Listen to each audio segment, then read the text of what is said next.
Saludos, muy buenas tardes, amigos.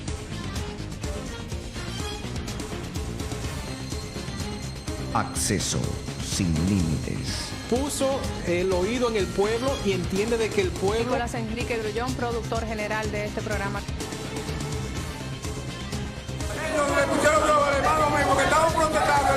Pinceladas antes del tema del tapete. Vámonos al fútbol. Ayer se realizaron juegos. Metió no ha sido sometido a la justicia, por lo tanto es mentira. Opina de que como dominicanos que somos, todos, Para tenerle con nosotros. Muchísimas gracias. Por el canal 58. Acceso, donde la noticia es completa.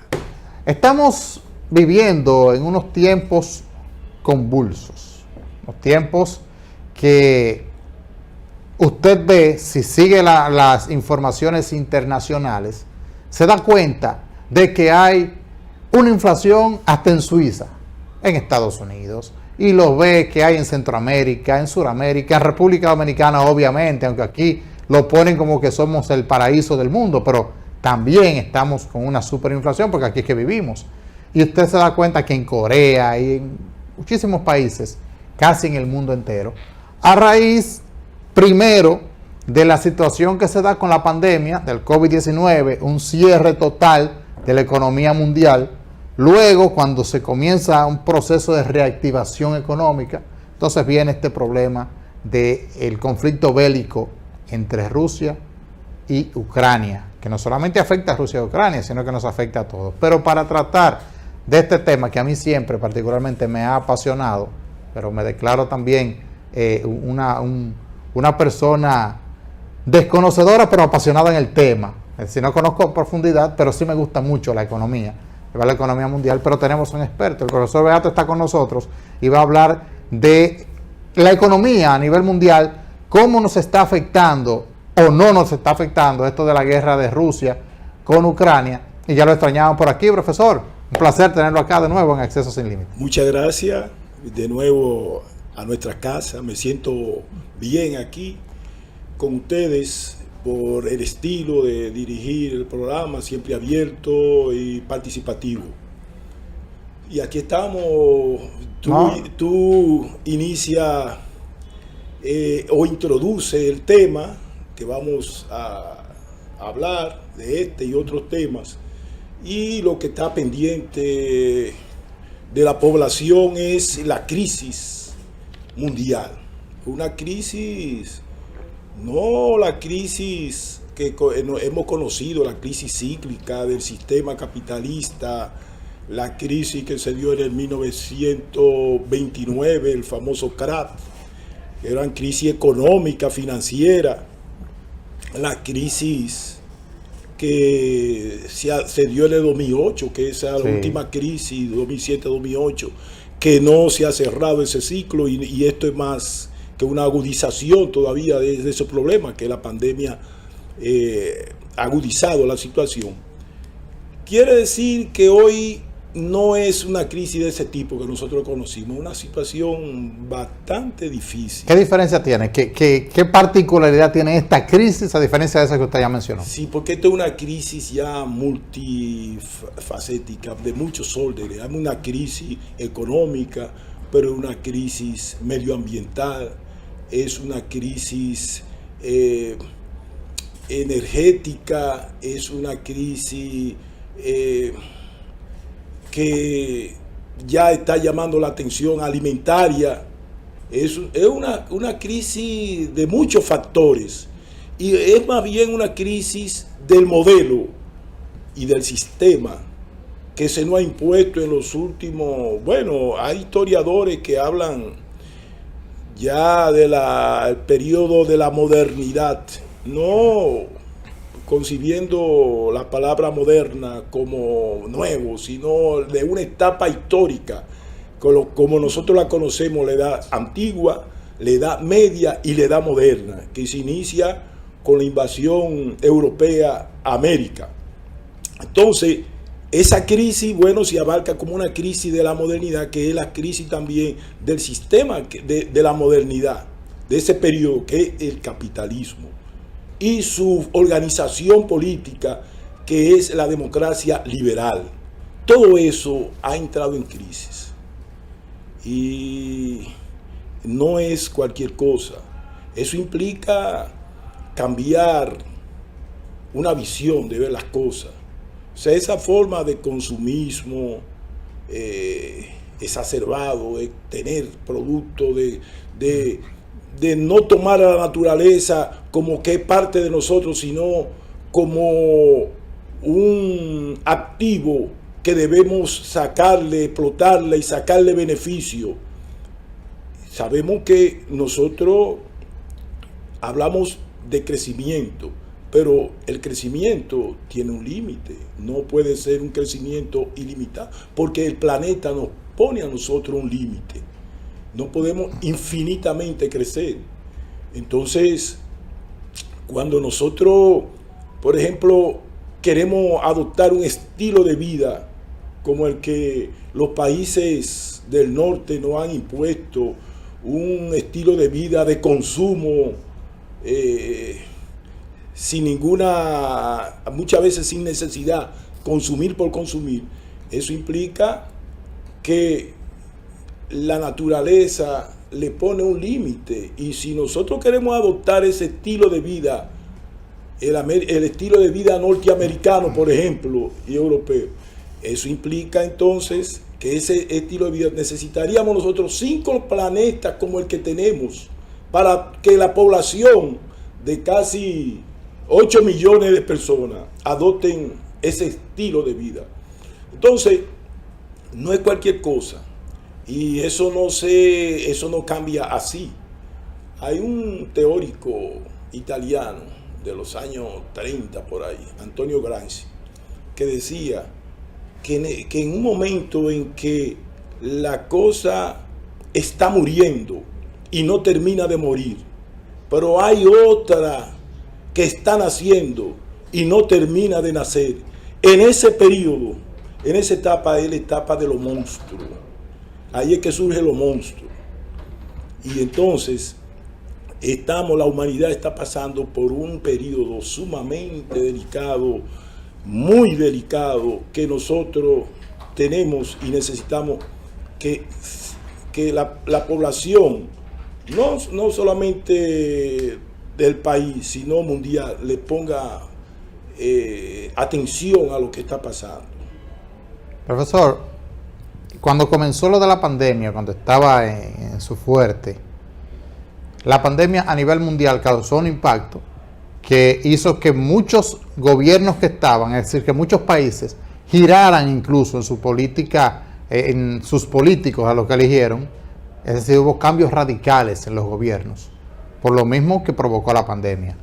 Ahora, con esta etapa de crisis económica y de inflación mundial, estamos viendo algo interesante y preocupante puede ser a la vez, como el caso, le voy a poner el ejemplo de Sri Lanka, lo que acaba de pasar hace unos días, donde el pueblo fue y sacó el gobierno, el pueblo lo sacó por los altos niveles inflacionarios que hay allá, por el problema económico que está afectando directamente al pueblo. ¿Puede esto convertirse o podría convertirse en una constante a nivel mundial con este nivel de crisis que en países como Estados Unidos, que son potencias mundiales y económicas, con países como otros que también son potencias así, lo están sufriendo? Imagínense nosotros que somos países pequeños, ¿pudiera convertirse esta práctica en algo normal en lo adelante por la situación económica que estamos viviendo en el mundo? Bueno, recuerda que la respuesta de los pueblos a la situación de su forma de vida,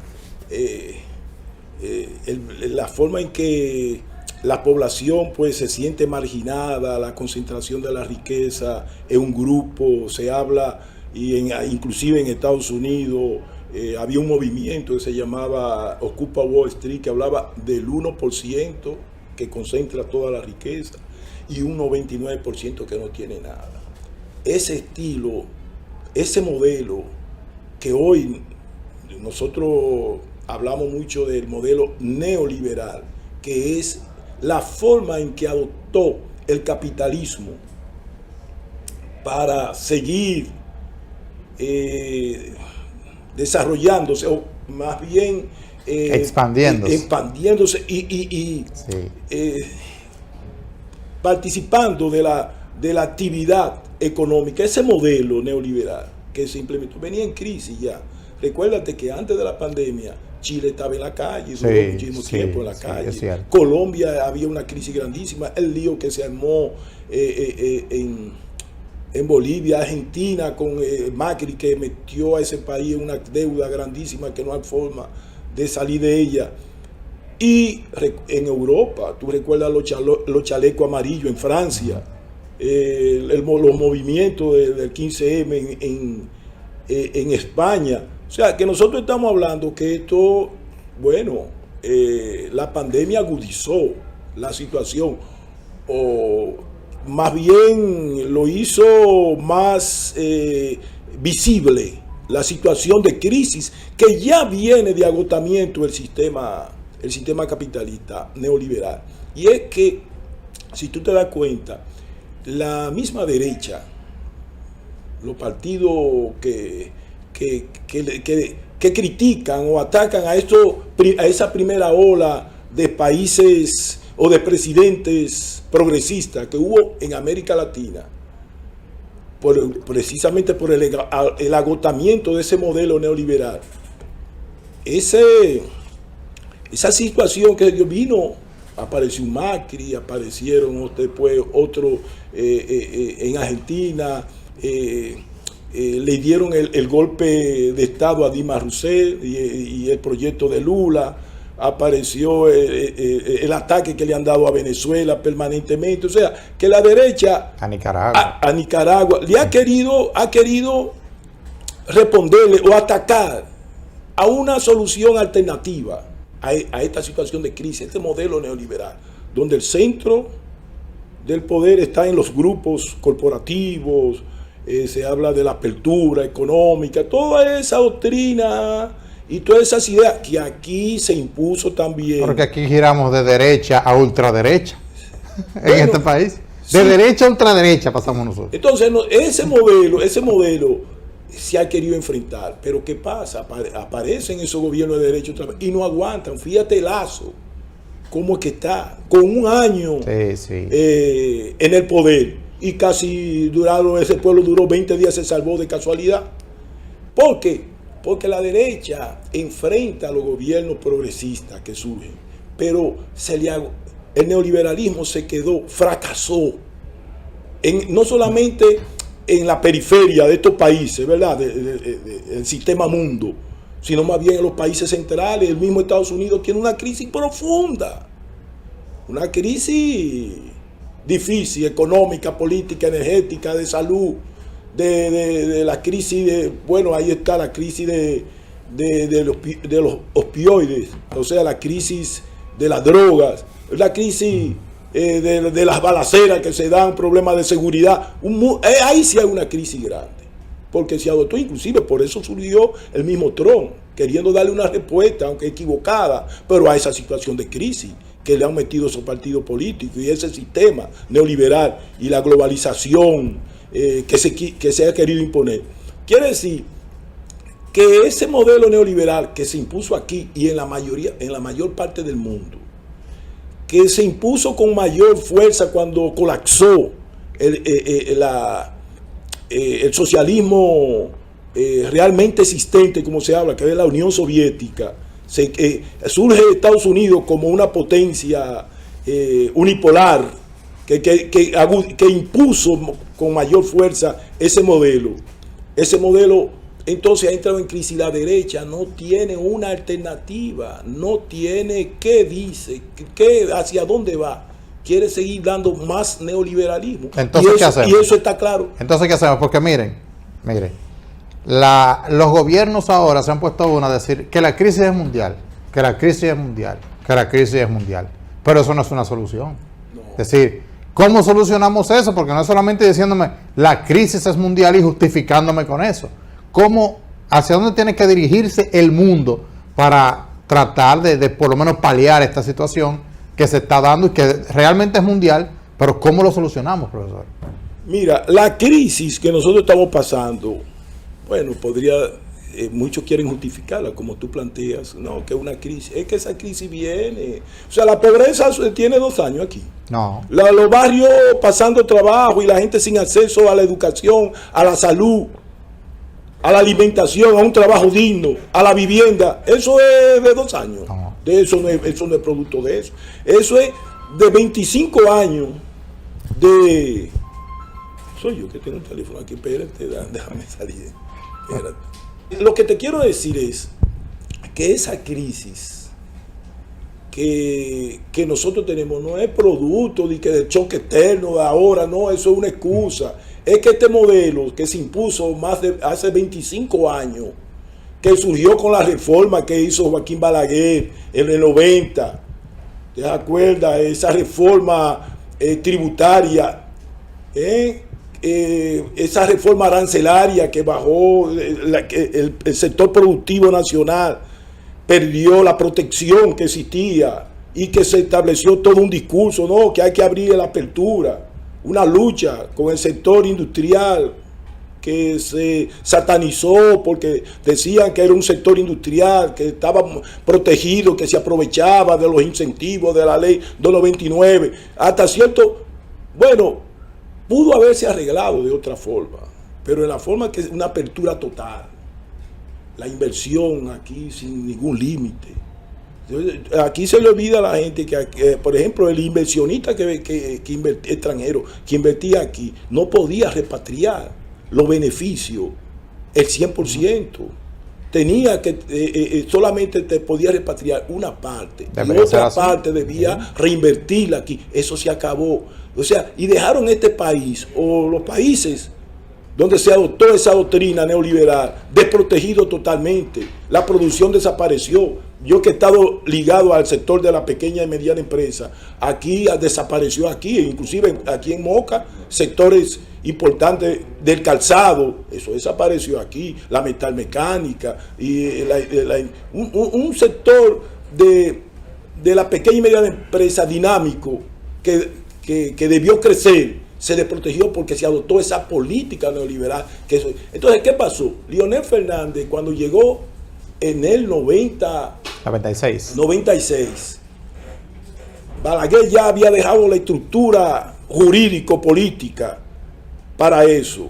Y él decía, bueno, yo entregué ya el avión despegando, pero Leonel entonces aplicó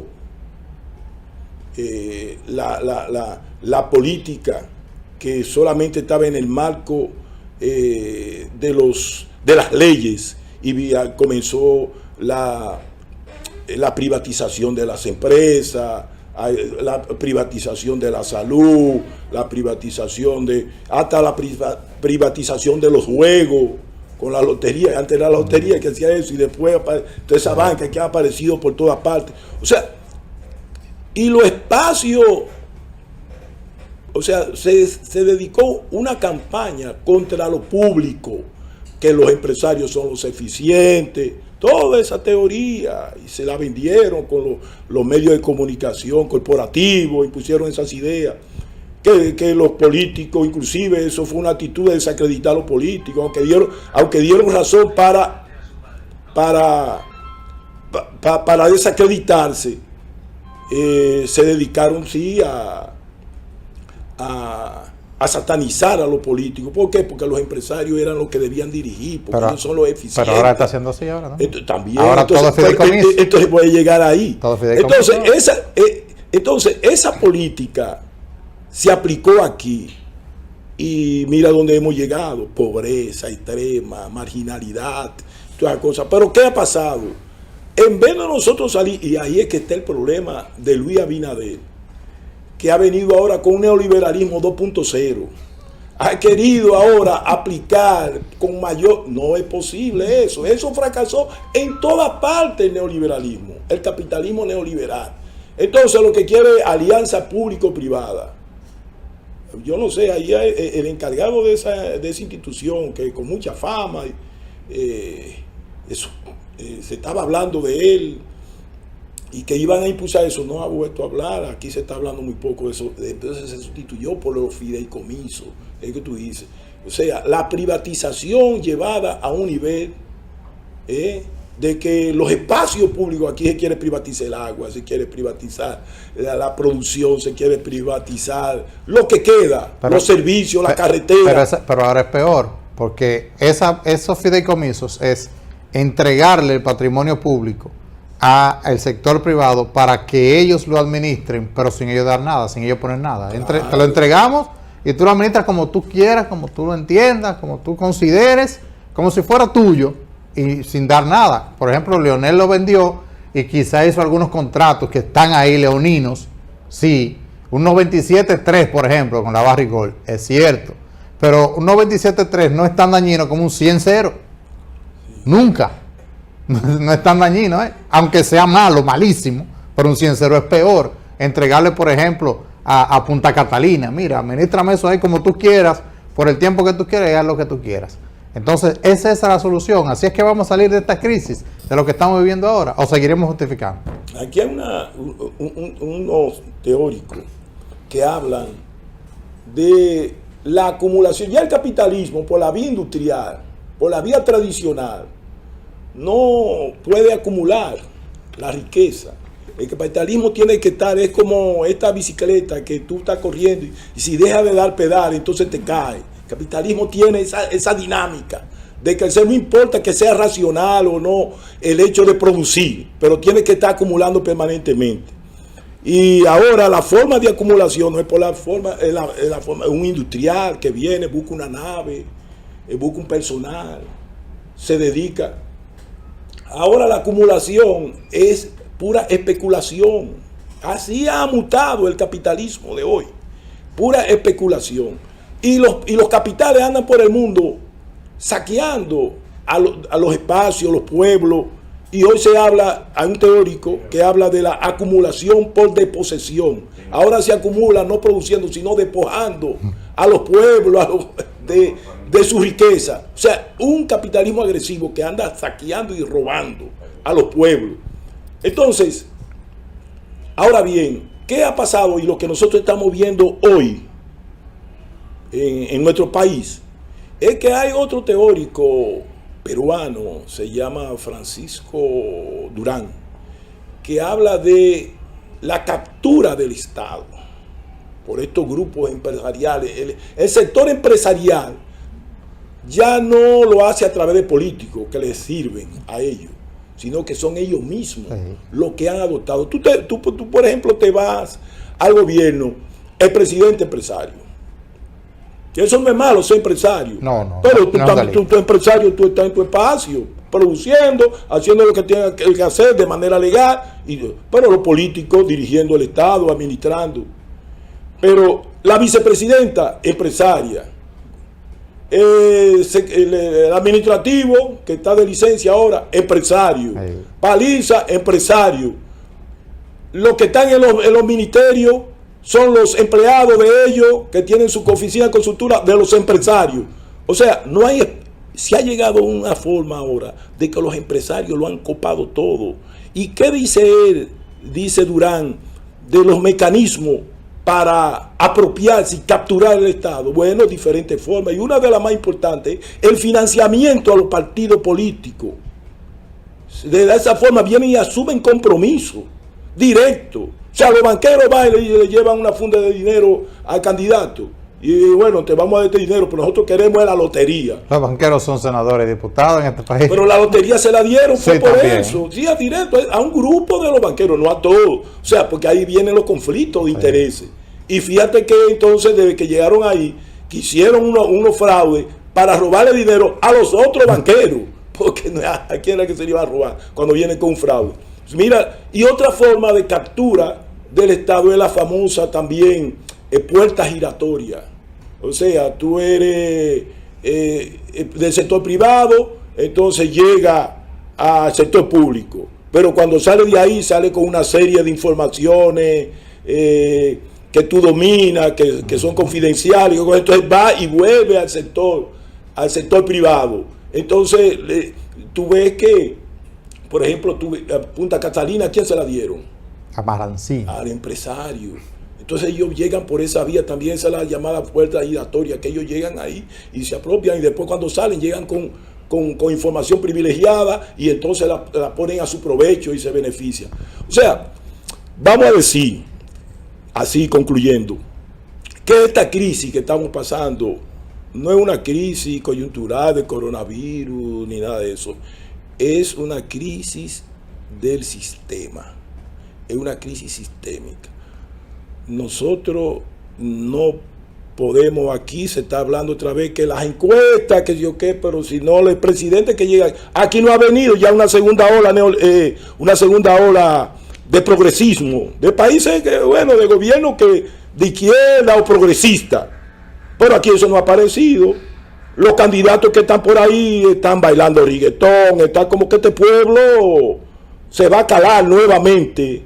Un candidato que venga y se promocione como un producto de mercadológico y que llegue al poder y que no ha pasado nada. Este país después entonces no digan que como mira cómo ha pasado en los gobiernos, mira lo que pasó en Sri Lanka, que los pueblos se rebelan. Hay que ir, este modelo neoliberal, hay que volver a lo público. La salud tiene que ser pública. Esa es la solución entonces, volver a lo público. Y el Estado jugar su rol. ¿De qué? El Estado proteger a la población. Trabajar para eso, porque no es verdad que el Estado es una hacienda privada, una institución, un negocio que mira que es eficiente. No, usted no puede venir que si una población necesita recursos, decir no, porque no podemos darme incentivos, porque eso no, el dinero no, hay que usarlo, porque para eso es dinero. Eso dice que es la eficiencia y esas cosas. Entonces, se necesita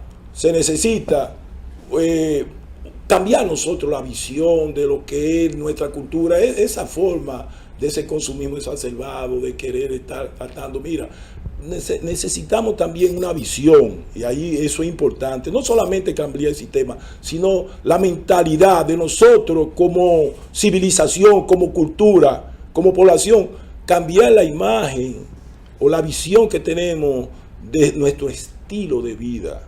Nosotros tenemos que buscar un estilo de vida con mejor armonía con la naturaleza. Nosotros somos parte de la naturaleza. Nosotros no la cultura andina en Sudamérica hablan de la Pachamama, la cuida, la madre tierra, que eso le da vida y la protegen. Aquí se explota, se le echa agroquímicos, la envenenan, la matan y la intoxican a través de los alimentos. Tenemos que volver a retomar la naturaleza, el campo con campesinos, no solamente empresa. Y tenemos entonces que hablar, como dicen ellos, los pueblos originarios de Sudamérica, vivir, tener el buen vivir, el summa causai, como ellos le llaman, vivir, no acumular, ser rico, sino vivir bien, que es diferente acumular y hacer rico, vivir bien. Eso debe ser una cultura, una visión diferente. Para eso entonces los pueblos aquí hay que crear conciencia. Ese modelo, esa forma de actuar, de la publicidad, de hacer un candidato, de imponerlo ahí para hacer lo mismo, yo creo que este pueblo ya en lo adelante no va a venir, todavía este gobierno no ha cumplido 2 años y ya se está hablando que la encuesta que dice, no. Aquí los gobiernos tienen que hablar de, aquí nueva vez, o no nueva vez, porque nunca se ha hecho, aquí hay que debatir los programas públicamente y comprometerse, qué es lo que usted va a hacer. Porque aquí, la forma en que se usa aquí la política, que tú haces un programa que nadie lo ve, que dice que no se habla de eso, sino un discurso para hacerse gracioso con el pueblo, y entonces después hacer todo lo que le conviene, el famoso pragmatismo. Eso le están sacando en cara. Como decía como un dirigente del PLD, no, en política se hace lo que conviene. No, es lo ético, lo que hay que hacer, lo que le conviene al pueblo, no lo que le conviene con ese pragmatismo a esos grupos para mantenerse en el gobierno. O sea, este va a ser el centro ahora en lo adelante. Este discurso que yo estoy planteando aquí, el centro del debate de lo que viene. Aquí no nos va a venir ahora con especialistas y con técnicos de que a promover un candidato y que ya ganó y que no. Esto tiene que cambiar, definitivamente. Bueno, gracias al profesor Beato que está con nosotros, no nos vote por tanto tiempo y espero que venga con más frecuencia a este programa que usted sabe que es suyo, este es su casa. Y gracias por compartir con nosotros estos conocimientos de la situación panorámica mundial de lo que estamos viviendo, no solamente en República Dominicana, sino en todo el mundo, cómo nos afecta y qué hacer para mejorarlo.